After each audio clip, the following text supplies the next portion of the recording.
Education channel. Today we are releasing our first video on the topic endocrine system. Basically, this system is comprises of many glands and hormones. Glands, first of all we know what about the endocrine glands. Endocrine glands एक ऐसी glands होती हैं जिनसे various type के hormone release होते हैं और ये हार्मोन हमारी बॉडी की अदर फिजियोलॉजी को मेंटेन करने के लिए एसेंशियल होते हैं.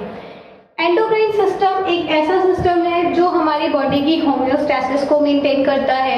फ्रॉम बर्थ टू ग्रोथ हर एक लेवल पे, हर एक सिचुएशन पे हमारे हार्मोन रिलीज होते हैं जो अकॉर्डिंग टू सिचुएशन उस हार्मोन के थ्रू हमारी जो भी नीड होती है उसको फुलफिल करते हैं. दूसरी जो एंडोक्राइन सिस्टम होता है ये बहुत ही माइनर सिस्टम है कहने को, क्योंकि इसकी जो ऑर्गन्स हैं वो जो ग्लैंड्स हैं वो हमारी through out the body present होती हैं. Okay, so basically endocrine system में रोल क्या है हार्मोन्स का. बेसिकली जो एंडोक्राइन सिस्टम है ये दो चीज़ों के से मिलके बना होता है. पहला तो एंडोक्राइन ग्लैंड एंड दूसरा उससे रिलीज होने वाले हार्मोन्स. तो हार्मोन्स क्या होते हैं? हार्मोन जैसा कि हम जानते हैं एक केमिकल मीडिएटर्स होते हैं जो कि अपनी स्पेसिफिक एंडोक्राइन ग्लैंड से रिलीज होते हैं, ब्लड में सर्कुलेट होते हैं, अपने टारगेट मॉलिक्यूल तक जाते हैं और टारगेट मॉलिक्यूल पे पहुंचने के बाद वो उसी तरह का एक्शन शो करते हैं. जैसा कि यहाँ पे एक इमेज है, इमेज के थ्रू हम आपको समझाना चाहते हैं. एक एंडोक्राइन सेल है, ये किसी भी टाइप की सेल हो सकती है. इससे जो हार्मोन रिलीज हो रहे हैं वो हमारे ब्लड वेसल्स में जा रहे हैं. ब्लड वेसल्स में जाने के बाद वो हमारे सर्कुलेटरी सिस्टम में ट्रेवल करते हैं और अपने टारगेट मॉलिक्यूल तक पहुंच जाते हैं, टारगेट सेल तक पहुंच जाते हैं. उसके बाद ये अपना रिस्पॉन्स शो करते हैं. अब हार्मोन्स की अगर बात करें तो हार्मोन्स भी कई टाइप के होते हैं. बेसिकली जो केमिकली नेचर है, केमिकली डेरिवेशन है on the behalf of chemical nature, ये दो टाइप के होते हैं. पहला तो एक वाटर लिपिड सॉल्युबल और दूसरा वाटर सॉल्युबल. इसको हम दूसरी लैंग्वेज में भी ऐसे बोल सकते हैं, the hormone which is soluble in lipid और दूसरा hormone which is soluble in water. दोनों का मतलब एक ही होता है. तो लिपिड सॉल्युबल में कौन कौन से हार्मोन्स होते हैं? इसमें भी 3 सब डिवीजन होते हैं. First is steroid. स्टेरॉइड जैसा कि हम जानते हैं कोलेस्ट्रॉल मॉलिक्यूल, फैट मॉलिक्यूल्स होते हैं. तो ये हार्मोन्स क्या होते हैं? हमारी बॉडी का सेल्स की साइटोसोल और न्यूक्लियस तक पहुंच जाते हैं आसानी से. दूसरा थायराइड. थायराइड भी हमारा लिपिड सॉल्युबल होता है. और तीसरा is nitric oxide. Nitric oxide is the kind of local hormone also. Steroid के कुछ एग्जांपल्स हैं जैसे कि ग्लूकोकॉर्टिकॉइड्स और मिनरलोकॉर्टिकॉइड्स. और ये कहाँ से रिलीज होते हैं ये हम आगे बात करेंगे. थायराइड ग्लैंड से, थायराइड से हमारे ट्राई आइडोथायरोनिन जिसको हम T3 बोलते हैं. And next is thyroxine. Thyroxine is also called T4 hormone. Okay, so अब नेक्स्ट आते हैं वाटर सॉल्युबल हार्मोन्स पे. वाटर सॉल्युबल हार्मोन्स हमारे अमीन डेरिवेटिव्स होते हैं, पेप्टाइड डेरिवेटिव होते हैं और इकोसोनॉइड्स डेरिवेटिव होते हैं.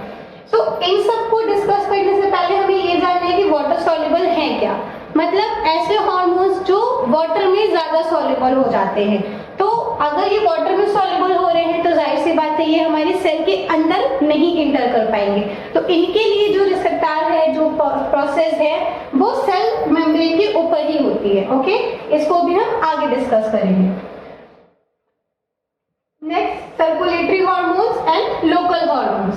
सर्कुलेटरी हार्मोन जैसा कि हमने अभी पढ़ा, हमारी जो हार्मोन्स होते हैं वो एक जगह से रिलीज होते हैं और एक्शन अपने दूसरी जगह पे करते हैं. तो यहाँ पर एक इमेज है जिसमें एंडोक्राइन सेल है. इस सेल से हार्मोन्स रिलीज हो रहे हैं और वो ब्लड वेसल्स में ट्रेवल कर रहे हैं. ट्रेवल करते हुए ये अपने डिस्टेंस टारगेट सेल्स तक पहुंचते हैं. वहां पे उनके रिसेप्टर्स हैं, वहां पे बाइंड होते हैं और अपना एक्शन शो करते हैं. तो 90% ऑफ हार्मोन्स ऐसे होते हैं जो सर्कुलेटरी हार्मोन्स होते हैं. ओके, नेक्स्ट हमारे होते हैं लोकल हार्मोन. लोकल हार्मोन ऐसे हार्मोन्स को कहा जाता है जो लोकली एक्ट करते हैं. मतलब वो ब्लड वेसल्स में नहीं जाते, ना कहीं दूर ट्रेवल करना पड़ता है. वो जहां रिलीज होते हैं उनका एक्शन भी वहीं आता है. ओके, जैसा पैराक्राइन सेल. पैराक्राइन सेल हम किसे कहते हैं? ये ऐसी सेल्स होती हैं जो अपने नेबरिंग सेल्स को हार्मोन डिलीवर करती हैं. नेबरिंग सेल्स में कोई भी सेल्स हो सकती है. ये एक टाइप का टिश्यू है. टिश्यू में कई टाइप्स की सेल हैं, एक सेल से हार्मोन रिलीज हुआ और टिश्यू के दूसरे सेल्स पे जाके वो एक्ट करता है, तो उसको हम बोलते हैं पैराथ्रेड। जैसा कि यहाँ पर है नेबरिंग टारगेट है, बस ये यहीं रिलीज हुआ, कोई भी मीडिएटर नहीं जरूरत थी इसको, ना कोई डक्ट की जरूरत थी, इसने डायरेक्टली अपने हार्मोन रिलीज किया और सामने वाली सेल ने हार्मोन को एक्सेप्ट कर लिया। दूसरा ऑटोक्राइन। ऑटोक्राइन में क्या होते हैं, जो सेल्स हार्मोन रिलीज करती हैं वही सेल उस हार्मोन को यूटिलाइज भी करती है। तो लोकल हार्मोन्स के कुछ एग्जाम्पल होते हैं, रेयर एग्जाम्पल होते हैं, जिसमें हिस्टामिन हो सकती हैं, प्रोस्टाग्लैंडिन्स हो सकती हैं, ल्यूकोट्रिन्स हो सकती हैं। तो जनरली हिस्टामिन एक बहुत ही अच्छा एग्जाम्पल है। क्यों? क्योंकि जहाँ भी हिस्टामिन रिलीज होती है, बॉडी के जिस भी पार्ट में हिस्टामिन रिलीज होती है, वहाँ पे रेडनेस, ईचिंग एंड स्वेलिंग खुद से होने लगती है। ऐसा नहीं है कि हिस्टामिन कहीं दूसरी जगह से रिलीज हो रही हो और वो दूसरी जगह एक्शन शो कर रही है। हिस्टामिन जहां रिलीज होती है वहीं पे वो अपना एक्शन, मतलब लोकली एक्शन शो करती है, इस वजह से ये लोकल हार्मोन्स में आती हैं। Next, function of hormone. अब जब हमने हार्मोन पढ़ लिया, उसके टाइप पता चल गए, तो अब ये भी देखना है कि हार्मोन्स के फंक्शन क्या क्या होते हैं। तो हार्मोन्स के बहुत ही ज्यादा फंक्शन होते हैं, बहुत ही वास्ट कैटेगरी में इसके फंक्शन है, बट उनमें से कुछ मेन है। First is homeostasis. अब बात आती है होम्योस्टैसिस क्या होता है। होम्योस्टैसिस एक ऐसी कंडीशन होती है, एक ऐसा इन्वायरमेंट, इंटरनली इन्वायरमेंट होता है हमारी बॉडी का, जो हार्मोन्स के थ्रू रेगुलेट होता है। हमारी बॉडी में जो भी कांस्टेंट टेम्परेचर है, जितने भी सॉल्ट है, फ्लूइड्स हैं, वो सब एक कांस्टेंटली वर्क करते हैं, टेम्परेचर वर्क करता है उसमें, जिसको हार्मोन्स मेंटेन करते हैं, इसीलिए internal environment in the body. Second, growth and development. इसका तो सबसे अच्छा एग्जांपल होता है ग्रोथ हार्मोन। ग्रोथ हार्मोन से ही हमारी बॉडी की ग्रोथ होती है, डेवलपमेंट होते हैं, सेकेंडरी फंक्शंस जनरेट होते हैं, sexually secondary function reproductive process के थ्रू जनरेट हो रहे हैं, जिसमें हमारे ओवरीज एंड टेस्टिस से रिलीज होने वाले हार्मोन है, एस्ट्रोजन है, प्रोजेस्टेरोन है, टेस्टोस्टेरोन है, डिफरेंट हार्मोन्स हैं। Next, energy production stabilise the metabolic rate. मतलब जैसे कि अगर हम इसमें बात करें थायराइड हार्मोन की, तो थायराइड हार्मोन एक ऐसा हार्मोन होता है जो हमारी बॉडी की मेटाबॉलिक रेट को कंट्रोल करता है, इसीलिए जो बीएमआर बेसल मेटाबॉलिक रेट होती है वो थायराइड हार्मोन के थ्रू ही रेगुलेट होती है। Next is help to body adjust to stressful और इमरजेंसी सिचुएशन। अब यहाँ टर्म आता है इमरजेंसी सिचुएशन। तो इमरजेंसी के केस में हमारा एक हार्मोन होता है जो बहुत ही अच्छे से रिलीज होता है और उसका नाम भी सभी को पता होगा, that is adrenaline hormone. Adrenaline hormone को हम इमरजेंसी हार्मोन भी बोलते हैं। यस, इन केस अगर आपके क्वेश्चंस में आ रहे हैं डिफाइन द इमरजेंसी हार्मोन और what hormone is responsible for emergency situation, तो इसका एक ही आंसर है, that is adrenaline. Okay, next, regulation of hormone. अब हमें ये भी पता चल गया कि हार्मोन के फंक्शन क्या है, वो कितने टाइप्स के होते हैं, कहाँ से रिलीज होते हैं और वर्क कैसे करते हैं। तो अब हमें पढ़ना है रेगुलेशन कैसे होता है। तो बेसिकली किसी भी चीज को कंट्रोल करने के लिए दो चीजें होती हैं, पहली positive feedback mechanism and second is negative feedback mechanism. इसको हम आगे डीप में पढ़ेंगे जब हम अपनी स्पेसिफिक ग्लैंड्स को पढ़ेंगे, उससे रिलेटेड हार्मोन्स को पढ़ेंगे, बट मेजॉरिटी हम यहाँ पे इतना पता है, पॉजिटिव फीडबैक मैकेनिज्म में क्या करना है, किसी भी स्टिमुलस को हाइपोथैलेमस तक पहुंचाना है। हाइपोथैलेमस जो कि मास्टर ऑफ मास्टर ग्लैंड्स को हम कहते हैं, वो हार्मोन अपने पिट्यूटरी को सिग्नल देगा, पिट्यूटरी से वो सिग्नल्स अदर सेल्स में जाएंगी, अदर ग्लैंड्स में जाएंगे जहां से वो हार्मोन रिलीज होगा और उसी के थ्रू वो नेगेटिव फीडबैक को इन्फॉर्म करेगा। जब वो हार्मोन का level up to the mark हो जाएगा तो फिर वो हार्मोन के रिलीजन को बंद कर देंगे। तो ये पॉजिटिव और नेगेटिव दोनों साइमल्टेनियसली एक स्पेसिफिक हार्मोन के लिए चलती रहती हैं, जिससे कि उसका रेगुलेशन प्रॉपर ढंग से होता है। Next, the endocrine glands. अब हमने हार्मोन के लिए पढ़ लिया है, नेक्स्ट हमें ये देखना है कि ग्लैंड्स कौन कौन सी होती हैं जिसमें से डिफरेंट हार्मोन रिलीज होते हैं। तो पहली हमारी है पिट्यूटरी एंड हाइपोथैलेमस, ये हमारे अपर रीजन में होती है in brain. Okay, next pineal gland, pineal also हमारे ब्रेन में प्रेजेंट होती हैं। नेक्स्ट थायराइड ग्लैंड जो कि हमारे गट में, नेक में प्रेजेंट होती हैं। ओके, और थायराइड के जस्ट बियॉन्ड एक पैराथायराइड ग्लैंड होती है, इससे भी कुछ हार्मोन रिलीज होते हैं जिसको कैल्सिटोनिन बोलते हैं।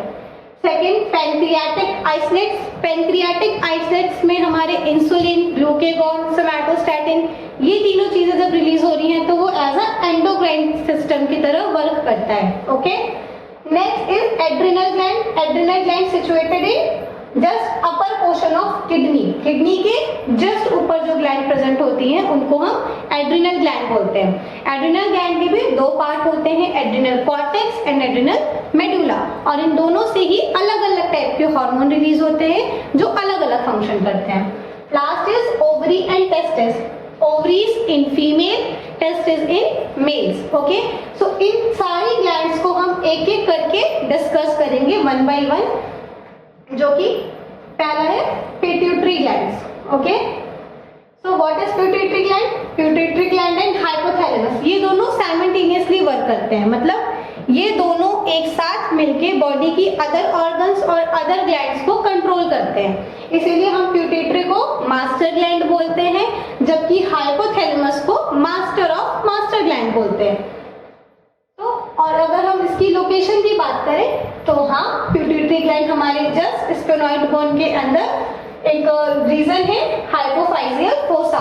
यहाँ पे हम देख सकते हैं क्लियरली इमेज में, यहाँ पे जो ये स्फेनॉइड बोन है, इस स्फेनॉइड बोन के अंदर ये रीजन है जिसको हम हाइपोफाइसिस फोसा बोलते हैं, इसी के अंदर पिट्यूटरी एडजस्ट होती है। ठीक, अगर इसकी साइज को देखें तो ये लाइक अ पी, मतलब मटर के दाने के बराबर होती है, मतलब बहुत ही छोटी होती है, और इसी से इतनी ही साइज में ये सारे के सारे रेगुलेशंस को कंट्रोल करती है। अगर इसका वेट देखते हैं तो ये वेट ज्यादा वेट नहीं है, सिर्फ 500 mg के नियर अबाउट होता है, और डायमीटर में ये 0.5 सेंटीमीटर्स की होती हैं। और अगर हम इस ग्लैंड की बात करें तो ये दो पार्ट्स में, मेजर टू पार्ट्स में डिवाइड होती है। First is anterior pituitary and second is posterior pituitary. यहाँ पे हम देख सकते हैं the first region is anterior pituitary, और जो पीछे की साइड है वो पोस्टीरियर पिट्यूटरी होती है। ओके, और इसी में एक ये बहुत सारी नेटवर्क्स होते हैं कैपिलरीज के।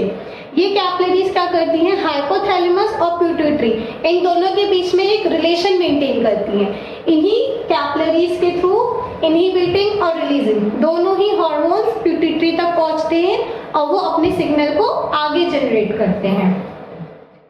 तो एंटीरियर पिट्यूटरी को हम नेक्स्टली एडिनोहाइपोफाइसिस भी बोलते हैं।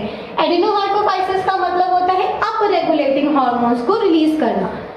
So it is stimulated by releasing hormone and suppressed by inhibiting hormone. और रिलीजिंग और इनहिबिटिंग ये दोनों ही हार्मोन्स हमारे हाइपोथैलेमस से रिलीज होते हैं। Okay, so next is pituitary portal system. अब ये सिस्टम क्या होता है इसके बारे में हम डिस्कस करेंगे अपनी नेक्स्ट वीडियो में। So thanks for watching, please do like, share and subscribe. Thank you.